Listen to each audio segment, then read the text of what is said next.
Ahmad, thank you so much for joining us today. We really appreciate it. It's a pleasure to be with you. So we're going to ask you some questions about the role of local councils and local councillors and the importance of local politics, given that we have the local elections coming up later this year. But before diving into that, I thought we could maybe start at the beginning and get to know you better first and kind of understand what first made you take an interest in politics. Yeah, so my name is Ahmad Bostan. I'm a councillor in the Metropolitan Borough of Sandwell. And people who don't live in the West Midlands may not be familiar with Sandwell, although I hope you are. But we're quite near to Birmingham. So where I am now, I'm about 5 or 10 minutes drive, about 20 minutes walk from Birmingham itself. And everyone's familiar with the second city. So I've lived in a town called Smethwick all my life. Ever since childhood, I've lived here. I've gone to various educational institutions in and around this area. And I guess my journey into politics and becoming a councillor is an interesting one. So I've had a passion for talking, as you'll no doubt pick up in this conversation. And I was always a bit of a chatterbox. And my mum and dad often say to me, you know, people talk about a baby's first words. Mine was a first sentence. So they knew from the outset I was going to go into that required talking. So I had a keen interest for radio and TV, broadcasting and broadcast journalism for many years. And I got into radio, got into television afterwards. But the transition for politics, into politics rather, came through my radio and television work. So I was interviewing a lot of politicians and I said, you know what, I quite like this job. I quite like the opportunity to make a difference and what councillors and MPs and other people can do to make change in their local community. So when me and a few of my friends got together and said, actually, there's no youth political movement around here. There's no movement for young people to get involved. And we spoke to the local council leader at the time, Darren Cooper, who sadly passed away since, and he was really keen to set something up. So we set up something called the Sandwell Youth Parliament, where young people could get involved, and the rest is history, as they say. So did a number of years in the Youth Parliament, and then a few years later, after working hard in youth politics and learning the ropes, as it were, and picking up my journalism as well, I was given the opportunity to stand to serve the great people of the Abbey ward, which is where I serve now as a councillor. And I was elected back in 2019. I always say last year, but with coronavirus, you know, the time and the clock, it was a couple of years ago now. But yeah, that's how I got here. Amazing. What a brilliant journey in coming in through journalism and speaking to people in politics and enjoying those conversations and that leading you here. Was there like a particular, I guess, were there particular topics that are arising or particular things that you thought, oh gosh, there's a gap that I'd really love to fill? Obviously you mentioned like youth or the youth parliament, but was there anything in particular that you thought, yeah, I want to stand for politics because I want to do X, Y, Z? Yeah, so I've always been passionate about equalities. I've always been passionate about equality of opportunity, because for me, that's fundamental in terms of our society. A success of society is dependent upon every single person, no matter who you are and where you're from and what your religion is, sexuality, age. You should be able to progress. You should have the opportunities to absolutely excel. And I saw myself growing up in a society where opportunities were few and far between, particularly in my area, quite a socioeconomic deprived area. We didn't have a whole lot of money growing up. We didn't have a whole lot of opportunities. Sandwell certainly had, and I know it's improving now, but at one point we had the lowest level of higher education attainment in the country. So the least number of people going to universities from my particular borough than anywhere else. And I was really keen to change that. And being someone who's not only young, but I'm also Asian, I'm also blind from birth, you know, I fit into a number of the groups that were hugely underrepresented. And I didn't feel that my voice or people like me, and the voice of young people, to be quite honest with you, was being represented. So when I went around my local neighborhood and I didn't see things accessible for me as a person with a disability or as a young person, I didn't blame the politicians at the time. I didn't say that, you know, they're all terrible and they're not listening to me. I said, you know what, if you want to be in change in the world, be that change. You need to get involved. So that's when I joined my party of choice in 2010, the Labour Party, and that's when I decided to really try and get involved and start to think about actually standing for office myself, rather than just asking the questions and challenging the politicians, which I did for a number of years both as a journalist and as a youth activist. Amazing. What a powerful story. What's been your proudest achievement since you've become a local councillor? Oof, that's a tough one, really, because there's so many things. Rebecca, this is the interesting thing. When people say that to me, it's always a really strange one, because every single day I'm given the great privilege and honour to serve my constituents. So people come to me with all sorts of difficulties and issues that I am privileged to be able to help with because of the votes that they have kindly given me. Everything from I'm unable to get a place in the local school for my child, to there's a problem with my housing, I need something repaired. And especially now during the global pandemic, people approaching me with concerns and anxieties they've got around COVID, really, about work, about opportunities, and I'm able to help people. So there's a lot of one-to-one casework, if you like. But in terms of big achievements, I think it has to be something that I'm involved in right now. I've recently appointed by the leader of the council to chair the Sandwell Equalities Commission. And the Equalities Commission is all about everything we just spoke about right now. I think Black Lives Matter, the Me Too movement have really demanded that public authorities do better when it comes to equality. So I'm really excited about doing that. Aside from that, I also sit on the West Midlands Combined Authority. So regionally, I've been able to make a lot of change. So literally being around that table, Rebecca, and saying, do you know what, we're getting new buses, fantastic, but do they have a thing that speaks to you? Oh, we didn't think about that, but I did, of course, because I have to have something speaking to me when I go on a bus. So I guess it's small things like that, really, that I would regard as, halfway through my term, the proudest achievements thus far. That is amazing, absolutely amazing. And you've mentioned like lots of different things there. So you've mentioned the Equality Commission, you've mentioned sitting on like regional groups. Just to help us kind of better understand all of the things that local councillors do, can you describe to us, I imagine there isn't a typical week, but a semblance of a typical week and the types of things that you would be doing and getting involved with? Yeah, sure. So every single day I get up in the morning, and I do it throughout the day as well. I check my inbox for emails, for phone calls. It can be at the day or night. People will call me up from the great places of Bearwood and Worley Woods, which is where I serve, which comes and joins the Abbey ward. And they will be about all sorts of issues like, my bins haven't been collected, councillor. Can that be sorted? I am struggling to be able to find out how to pay my council tax because the council house is closed. Could you advise me further? And literally what I will do is I will send an email to the relevant department and say, could you please help this person? They're struggling to get in touch with the council, or they're struggling on a particular issue. So I'll lobby on their behalf.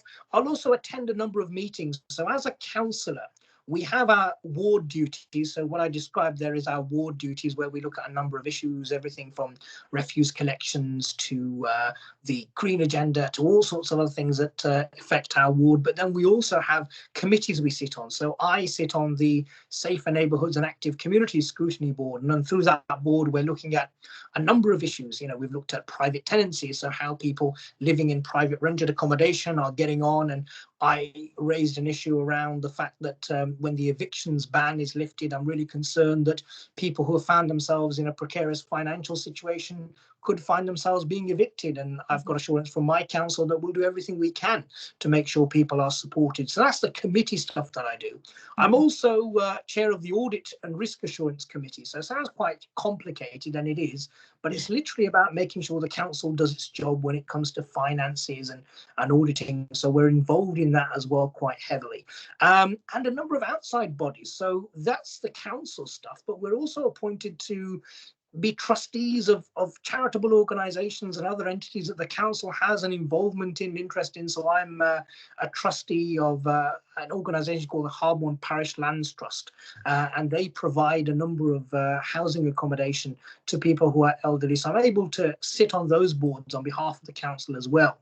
So it's really, really diverse, to be honest with you, Rebecca. It's a whole lot of things. And I basically say, as a counsellor, you're an all-rounder. You are basically there to help people. Now, it's sometimes maybe the case that it's not in my direct power to help. So one common misconception that people have is, you're a counsellor, you must be the counsellor. If the council's doing something wrong, you can do something about it. Yes, I have a voice, but quite often it's the power of lobbying. So I, as a counsellor, inside the council, lobby a cabinet member who's in charge of a particular department, or I'll lobby a director of a department and say, could you please look at this case? I think something's gone wrong. So oftentimes it's not me having the direct power, but me having a voice for my constituents where I can try and influence change in a whole load of ways. So I hope I've given it justice there. I'm not the most experienced of councillors, but I think that's how I would summarise the past 2 years or so.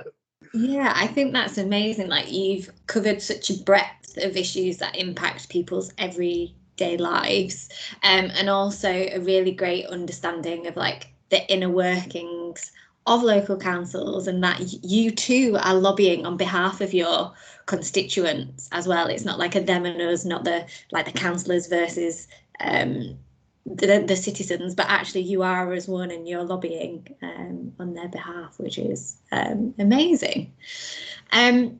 We've touched on this a little bit already, but you are an anomaly. So in the Local Government Association's 2018 census, it said that 96% of councillors described their ethnic background as white, 45% are retired, 59 is the average age of a councillor in England, and you're also the only blind councillor in the West Midlands, and I assume, but I don't know, there aren't many other blind councillors across England. Like, how it's great that there are more diverse people getting into local politics, but what's your view, and how do we really tackle this lack of diversity?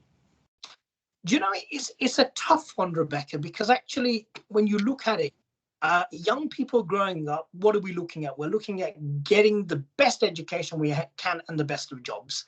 And I always say being a politician is not a job.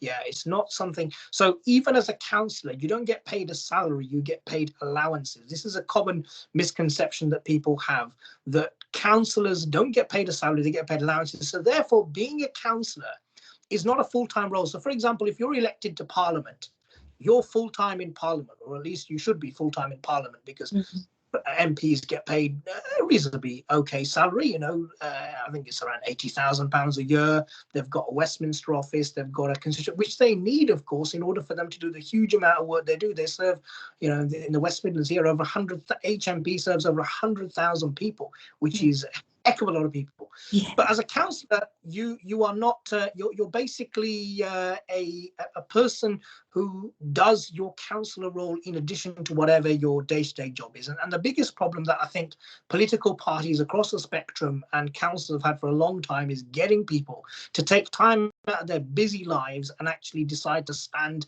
to become a councillor. But I always say that the way we actually encourage more people from BAME backgrounds, people with disabilities, to stand is by opening that door wider, but also showing what you can achieve in local government. There's a common misconception that I think people have, that all politicians are the same and they're all, you know, so disconnected and et cetera, et cetera. But actually, there's a lot you can do. And I always say to young people like myself, I say, look, if we're not happy with the system, we have to be a part of it to change it. We have to stand for elections. And that's a two-way thing. So, for example, my party, the Labour Party in Sheffield, they're currently trialling a scheme where on every single shortlist in the city of Sheffield, there'll be a person with a disability on that shortlist. And I know the Conservative Party, the Democrats, the Greens and others will have their own initiatives as well. And that, I think, is brilliant, because it's saying we are making a concerted effort to try and get more and more people with disabilities to stand. So I think that's important. I think also it's about recognizing that actually, as young people, if we want better opportunities for our generation, only we understand what we are going through, if that makes sense. So with the people in the world, there'll be some extremely good politicians from across the spectrum who are really trying to engage with young people and are really trying to understand. But it's not the same as being a young person yourself. So if you're not happy about the price of a bus ticket, if you think it's outrageous that you're paying X or Y amount for a bus ticket, then the answer is do consider joining a political party of your choice and standing for election. Because I'll tell you one thing, a lot of political parties will, as you said in those statistics, 96% are not young people. So a lot of political parties will bite your hand off if you want to come and stand and really be a part of that voice. They would love you to be a part of that movement. They would love you to stand for wards up and down the country. And I think it's just about us as young people taking that stand and having the belief in ourselves to do it. And as a councillor, you know, if you are fortunate enough to get elected, don't worry. You might think it's a daunting task. There'll be people there to support you. You'll be part of a political group, no doubt. You'll have colleagues there to support you. You'll have mentors there who will help you out if you struggle with casework. So my council, Sandwell Council, had a councillors development program. So when I started, they had a number of workshops around all sorts of issues, how to deal with casework, how to manage this and that. So there will be a lot of provision and support in place if you're fortunate enough to be elected. And I certainly hope that more and more young people are fortunate enough to be elected. We certainly need them. Brilliant. And that was both really inspiring, but also had so much practical information in there about how to get started and how it's not scary. Once you get started, you'll be supported to get more involved should you wish to get more involved, which is amazing. As well as getting involved in political parties and standing for election, which is really important, it's also really important that young people get out and vote. Young people are the least likely age group to be registered to vote in England, and voter turnout for all age groups actually at local elections is really low. Only about a third of eligible voters turn out. Why is it important that people vote in local elections and really do take an active interest in their local council?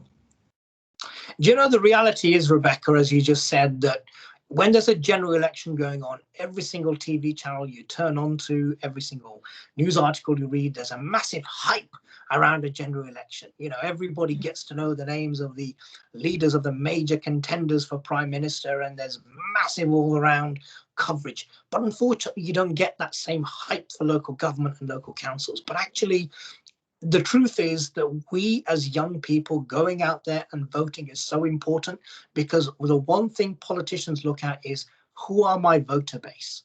Who are the people that will return me to power? And what do they demand of me? That's the reality. So don't get me wrong. Politicians will have their own convictions. They will have, as we said in the beginning of this interview, the reasons as to why they decided to stand and why they got involved in politics in the first place. But a lot of what we do on a daily basis is influenced by the people that are going out and voting for us. And you know, when I stood and when I got elected back in 2000, I've got to say, there weren't a whole lot of young people that I saw going into the polling station either. But my area where I stand and where I serve now is an area that has a significant number of young people in their 20s and in their 30s who are getting by and doing an amazing job, and they're all doing pretty well, you know, in terms of the opportunities that they're able to secure, the jobs that they're in. We're really improving now as a borough. It's brilliant to see, but it's also a shame because those same people are not, in terms of majority, going out to actually vote. So I think politicians need to know that young people are there. They need to know that we have a voice. They need to know that we have priorities as well. And what that allows us to do as young people in our communities is hold hustings. So before, you know, events, call your local council candidates, have a conversation with them, do a Zoom, do a Microsoft Teams like we're doing now.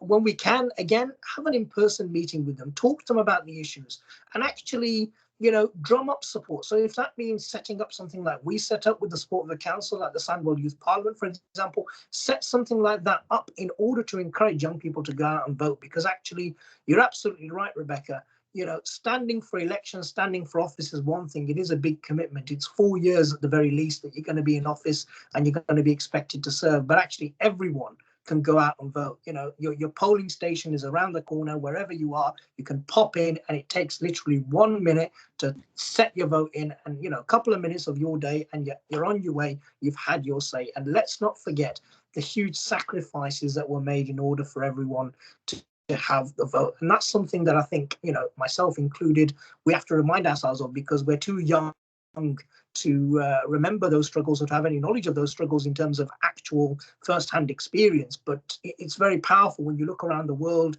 There's so many people rising up, losing their lives to fight for the vote. So I think, you know, if nothing else, look at yourself personally, look at your community and where your community is at, and think to yourself, if I want to change anything about how we're doing things around here, just take out 2 minutes and go and vote. Please go and vote. Thank you so much. Having now, I am sure, convinced everyone that they need to get out and vote, I wondered if you have any advice. So you mentioned people can like ring their local councillors and speak to them about issues, but what's like the easiest way for people to find out about their local candidates so that they can decide who they should vote for? So every single council, a few months before the election, they'll put up a list. So the local sort of electoral office will put up a list of every single person that's standing in that ward. And I promise you, you'll get documentation coming through the post. You'll get normal times, you'll get people knocking on the door. You'll definitely get to know who they are. Yeah. They'll be knocking on the door, even if they're knocking on the door for your parents, you know, even if they're knocking on the door for your grandma or your granddad, you know, your vote counts as well, because that's a sad thing. The sad reality at the moment is people who are older, people who are pensioners, they do go out and vote. So when a lot of us as young people say, my goodness, why was there nothing in the budget for us? Or why wasn't anything done for this? We'll say, look, at the end of the day, did we in our numbers go out to vote? We didn't. So, yeah, I think certainly check out your local council's website. They'll have contact details for your candidates. You know, go onto Google or any other search engine and Google the names of your candidates. Their email address will come up. So, you know, I was quite surprised. Literally, when I got selected by my local party to stand, I got emails straight away. I had, you know, 10, 15 emails overnight with people asking me my views on a number of issues. So you'll definitely find the details. Drop an email to your council candidate, or give them a call and have a chat with them. And if you want to have a bigger sort of lobbying force, then definitely get yourself and your mates together and organise a hustings where you call the different candidates from the different political parties and say, right, what can you do for us in the area? Brilliant. And brilliant to hear you say that you expect to hear from people and that you anticipate hearing from people and want to hear from people so that you have an opportunity to tell them what your views are, because I think often there's a fear or a misunderstanding of the fact that you can and you should contact local councillors. Absolutely, yeah, absolutely. And something else that I've observed as well, Rebecca, being a councillor for 2 or so years now, is that when it comes to advice surgery, so every councillor will hold an advice surgery once a month. Now I do it once a week. So in our ward of Abbey, we actually have weekly advice surgeries outside of this COVID period. Every single week, myself and my two colleagues, one of us will take the weekly surgery, and it's always people of a particular age who have been, you know, coming to the councillor for years, who come and they talk. But that face-to-face contact, there's no price you can put on that. So there's a lot of people who don't like necessarily talking over the phone, but they'd love to come to your advice surgery and have a chat with you in person so they can properly explain what the issue is. And I would strongly advise young people, look, go to those advice surgeries as well. They'll be advertised on the council website. So after the elections, whoever's elected will be holding advice surgeries, and obviously COVID restrictions permitting, they will eventually have their advice surgeries. Go down there and have a discussion with them once they're elected. So once you've had the conversation at election time, you've given whoever you've given your vote, and they are fortunate enough to win, then do go to the advice surgeries, engage with them as well, if you'd like to do that. If you feel more comfortable in doing that than sending them an email or giving them a phone call or whatever. Amazing. Thank you so much. So I have a quick fire round now to wrap up. So quick first question. If you could have dinner with any politician, past or present, from anywhere in the world, who would it be and what would be the first question you'd ask them? Barack Obama. I'd ask him, how'd you do it? Brilliant question. Yeah. If we could all just be a bit more Barack Obama, it'd be fine. Cool. If you could change one local council policy, what would it be? Council tax. So I'll explain why.